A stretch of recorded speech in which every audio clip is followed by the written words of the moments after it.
This is Platform Diaries with Shane Williams, who chews the fat with entrepreneurs, startup founders and thought leaders on what it takes to traverse the wall between startup and scale up.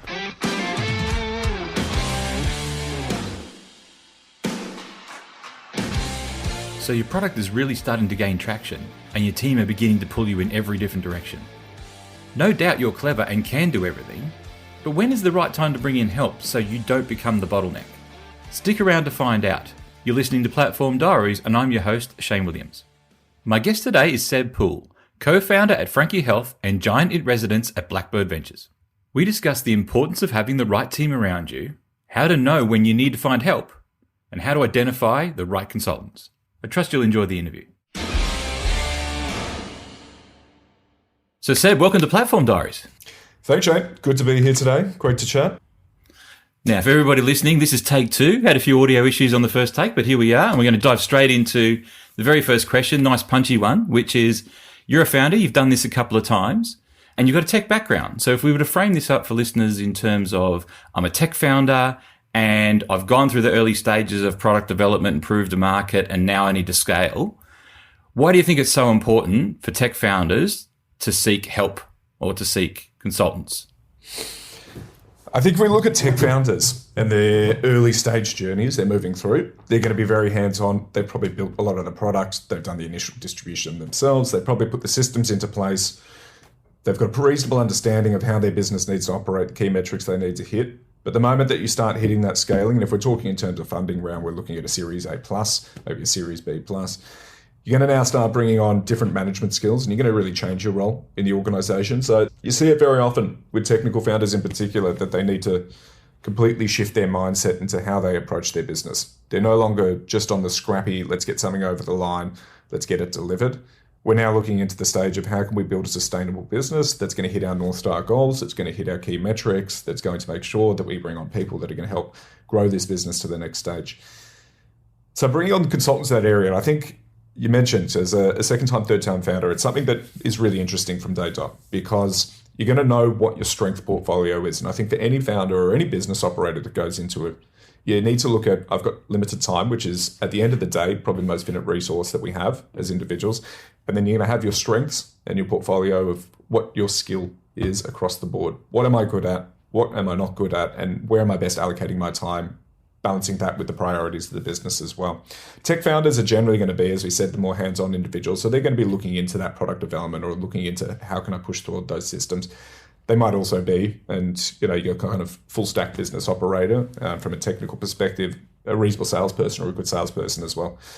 But then there's going to be a lot of ancillary roles that you're going to need to start filling. You're going to start hiring more individuals, and that's going to take a lot of your time. You really do switch into almost a full-time recruiter once you're starting to scale up from that 10-person organization to 30 plus. You're going to need to start implementing the right systems to support those people because at the end of the day, if we're bringing people into an organization, there needs to be supporting systems that are there so that they have we set them up for success. So they've got the ability to achieve in their roles as well. And so bringing on consultants is really key. And I think, you can spend so much time learning each and every area, but it's, as we said, the time is limited. So my expertise or my kind of channel, for example, is I'd be looking at how quickly can I take certain parts of the organization that aren't necessarily, there's two ways. Either you look at the critical path and they're going to be critical path requirements that I'm going to need to bring a subject matter expert into so that we can get them executed in the right way from day dot. And in that one, we might be looking at, for example, an ERP system. If we're looking into really bringing in an accounting system that's going to set up the bedrock for the organization, because if you screw your finances over from day dot, it becomes a lot of difficult to do a lot of other things, be that fundraising, be it managing your business and the metrics going through. Otherwise, we might be looking down the path of how can we start automating a lot of the actions. If we're in an e-commerce business, there's a lot of interaction between offline manual requirements and the online store itself. So you're going to need to work out ways that you can connect your orders coming in from the online system through to your warehouse, through to product, to get the whole feedback loop coming in so you can have the information flow architecture there. If it's a SaaS business, then we need to look into how can we bring in consultants from a distribution perspective if that's not your strength, or a design perspective that's not your strength. Or you really need to just weigh up what works with you, works with the team, and invest the money into the key areas that's going to take that business and deliver the ROI of where it's sitting. Right. And if you reflect back on your experience, or maybe, no, actually, let's talk about others that you've seen do it well. So people in the market, other industries, other startup founders, like what's a good example of people who've kind of done this well? I think every founder at the end of the day will bring in consultants. I mean, you don't want to oversaturate it with consultants along the way. Like, I think it's really key to determine when you need to hire someone in-house and when you need to bring on someone. Throughout my journey, we've used a lot of consultants along the way, regardless of the business that we're using. Be that from a sales perspective, a networking perspective, a design, operations, IT. We've used partners to implement systems along the way at every organization we've built through. So I think I'd be surprised to find an organization that hasn't brought outside help to help them succeed and take them from to 0 to 1. Don't have a particular example that jumps off the top of my head. Sorry, Shane. That's all right, mate. So I'm thinking about, we talked about when's the right time to bring in help. And I think, because we've both got a technical background, I guess we've kind of leaned that direction and started talking about systems and software and consultancies in that respect.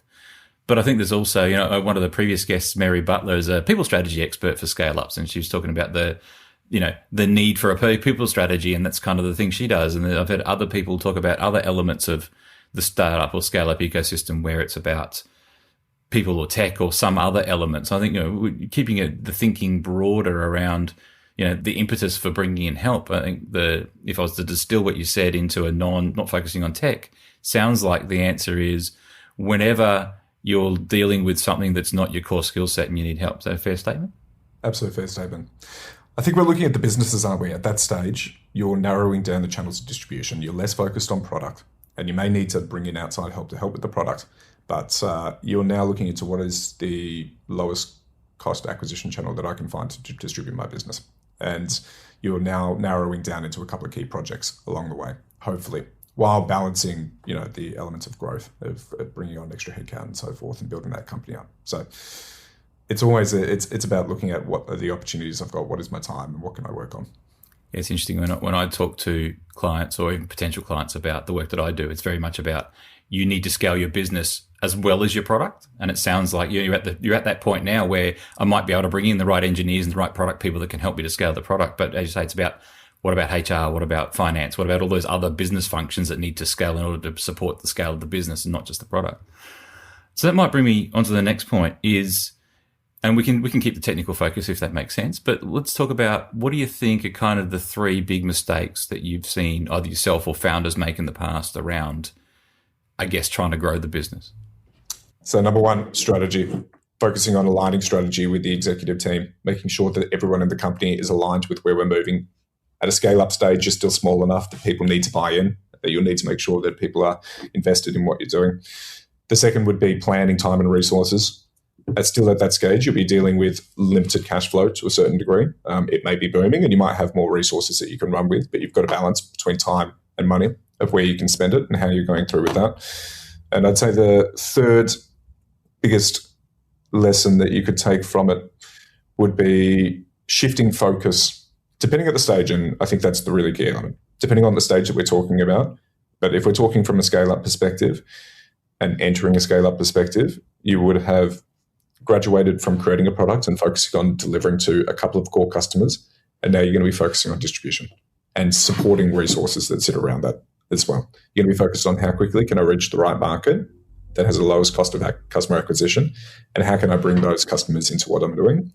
Balancing that then with the product of, am I building the right thing that's solving that solution, solving that need that sits there. Yeah, right. And if I think about that, I've just been reflecting on that question myself, and it almost feels like to the earlier point, one of the key mistakes is getting dragged into too many directions and trying to do too many things. And, when I talk to some founders about that scale-up journey, it's very much, I've got sales in my ear about the challenges they're having with marketing, and marketing's talking about this. And I guess in my lens on that is, have you got the right tools to do the job, and has the end-to-end value stream connected, and can that work together? But that's an interesting one, talking about, I guess, direction and strategy and so forth. So then what's your tips for success, if you like? Yeah, I mean, you touched on an interesting point there, because I think what it kind of boils down to, or it does boil down to, is communication. You've got to change the way that, as a team operating together, they need to communicate in a way that's going to be able to hit the business goals before you need. And when you're running a small team, We're talking those early stages as a small team. Communication is relatively easy in the sense of, the whole team can be on the same page. And as we're growing, that communication, be it, emotional communication or information communication, that changes. That's really the core tip of what you need to focus on is how am I best communicating across my team from the sales side? It's the sales side coming in. They've got their own problems that are sitting there.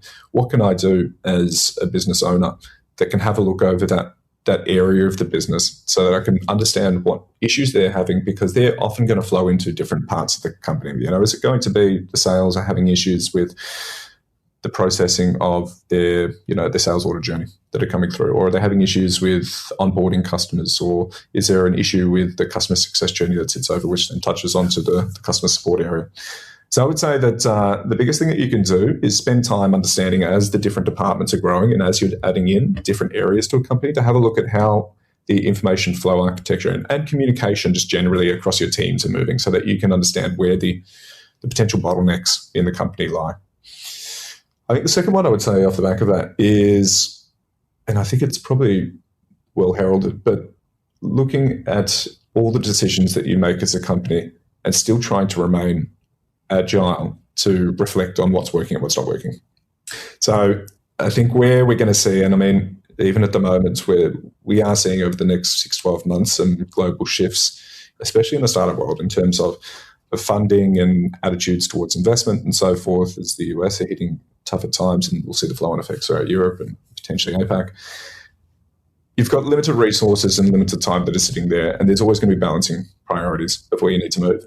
But you need to make sure that you can quickly reflect on what's working, what's not working, and be dynamic in the way that you respond to that. So that would be the second one that I would put in there. And then the third would be hire the right people. I think at the end of the day, we're a company that's built on individuals and we're built on people. That's part culture. That's part understanding where you can get the right people, the right experts in the right areas. You can find generalists. I think when you're going from a small company to a larger company, you start bringing in more subject matter experts as opposed to generalists at the very beginning. And that's where, I guess, to loop it back, that's where we start talking about more of the consultants area, because you've probably got a great pool of generalists that are sitting in there. You might not be at the right time to start hiring middle management or hiring senior management to be sitting there to run, for example, your marketing operations. You might be having, a couple of generalists to sit there instead. And that would be the time then I would look into how can I bring in some, consultants on a shorter term basis that we can set up a bit more structure and a bit more, success in that particular area of the business. So here's an interesting lens for you. As the potential consultant in this conversation, and we'll treat you as the client if you like, I come in as a consultant and talk about your people strategy or your marketing strategy or something how do you respond as a founder when the consultant tells you your baby's ugly? Personally, I like it. I think it's down to the individual, though, isn't it? Do I agree with it all the time? No. And we're lucky. I don't think we've had too many that said it to my face. But I personally like the challenge of it, and I think that's important because, it's down to being able to quickly react to changes in the market or being able to quickly react in general. You need to be able to take on the advice from everyone that's sitting there. And especially when you have a subject matter expert that's coming in, often they're going to be right. I think there's two things that as a founder you need to take into consideration when you're getting advice from external parties. One, is there advice in the best interest of the organization? You might have someone that will come in and say, hey, we need to rebuild XYZ, or we need to completely redo this process. And is that coming from a foundation of not understanding the complete picture, or is it coming from a place of they're right and they've got a lot more experience in the area of what we're talking about, and it's something that we need to sink time and money into? I think as a consultant coming into a scale-up, the challenge for a consultant in that area is there's often a desire to do things perfect and to architect it in a way that you would take for a big business, for an enterprise-level customer that might have the pockets and the time to execute a project over a 12 to 18-month period. And for a scale-up and the swings in changes, a scale-up still, and we're talking Series B, Series C that might have gone through and raised $50 to $500 million, they may be burning at a rate where their runway is still 18 to 24 months, and there might still be the risk of the company heading down a sale path. We've seen it over the past month even of a lot of successful scale-ups disappearing and going through significant layoffs. So for a consultant coming into the area, and I think for any founder on the reverse side of it, it's having a look at, are we trying to architect the perfect setup? Are we trying to build absolutely the best practices? And will that give us the flexibility? Is there room for flexibility in the solution that we're looking at in that particular area of the business for swings and shifts as things inevitably will? I think that's being cognizant of the fact that the business is still growing and evolving and learning. So putting together, finding a consultant that can, as you say, you might bring the big end of town experience to the table, but can you adapt it to the scale up, still pivoting in every which way direction in on any given day? I think the other thing that I would add to that as a founder would be, does your consultant have any vested interest you know about? So is their advice unbiased, or is their advice, hey, I think we should rebuild this product. I just happen to have a team that can do it for you. What is their agenda in that conversation would be something that I'd probably encourage founders to think about too. So, mate, we've had a bit of a chat. Before you go, I'd love to learn a little bit about what you're doing now. And so, mate, could you tell us a little bit about Frankie? Absolutely. So Frankie is building the future of mental health in the workplace. We started back in 2020 and we've had rapid progress since then. What we do is we focus on helping you understand your employees and helping your own employees understand themselves. What we want to change is, for many, many years, when I'm stressed in the workplace, I've been burnt out, I continue doing the same thing. I work and I double down on what I do until a point that I hit burnout, and then I reset and then I start the process back over again. But we are fortunate these days to have a lot of information about how we work. Our projects are tracked in Asana, GitHub, Trello, ClickUp. We sit on communication systems in Slack, Microsoft Teams. We have HR systems that capture when we take leave. We've got wearable devices that track when we're being healthy and we're out, walking in fitness perspective, or how we're sleeping and so forth as well. There's a lot that we can do that we can bring in to map up against our mental health to find out what is impacting us and what's the core reasons in the workplace that are hitting us underneath. So Frankie, we have a practitioner network of just sub 1,000 across the globe. We've got every time zone covered for coaches and therapists. So as an organization, you can get access to a beautiful catalog that your employees can shop and book in a time as quick as a couple of hours and find someone that really suits them, which is really important. The therapeutic alliance is a very important aspect of whether or not talking to someone is going to work. Then we have a platform that helps digitize wellbeing movements. You can take part in collaborative meditations or yoga sessions online. We integrate into Slack and Microsoft Teams. So it's all about trying to reduce the barriers to mental health access in the workplace, but finding something that is a personalized journey for the individual. And that's really important, helping them understand what goes into their mental health, what sits behind it, so that they can better craft the way that they go about approaching the workplace. And then from a HR perspective, anonymously rolling that up to understand the culture of the company. What is it that's sitting up? Are we seeing, for example, that when someone's stressed, that they're pulling back from Slack, or are they booking their calendar full of meetings and that's increasing their burnout rate? Or are they listening to death metal music on Spotify, or are they, taking longer to complete projects on ClickUp or Asana? What is it about that individual so that they can better understand how they're working? So we've been very fortunate. We're working with some fantastic companies down in Australia. Mr. Yum is a great one. Pernod Ricard, Top Tau, some really big organizations that are very well invested into their team's mental health. And it sounds like the opportunity is there to kind of predictively understand when people need help rather than reactively in a traditional EAP sense. Absolutely. The most important thing that we can do as individuals is EAPs are being largely geared to those that know that they want support. And there's a lot of barriers to accessing it. What we want to do and what we are doing is helping people understand what goes into their mental health and what builds it up. It's like having a look at your physical health and saying that, hey, these are the nutrition factors. These are the exercise plans that you're working on. This is what's going in. And we know that you spend a lot of time in the workplace. So we need something better to say, hey, look, these are the patterns that are growing. It's not about telling you or prescribing you that this is X, Y, Z wrong. It's about helping identify what are the different patterns about yourself that go into it, and how can we help you build support off of that, which may be talking to someone, but it may be low-lying. It might be taking part in series or building healthy habits and stopping for 5 minutes a day, setting up a Pomodoro timer. There's a lot that you can do that can really help you there. Mate, sounds like a fantastic product. I wish you all the best with it. Thanks for spending some time with us, and we'll chat again soon. Appreciate it, Shane. See you soon. You've been listening to Platform Diaries with Shane Williams. To find out about how Shane enables digital businesses to scale, please visit shanewilliams.com.au. Thank you for listening.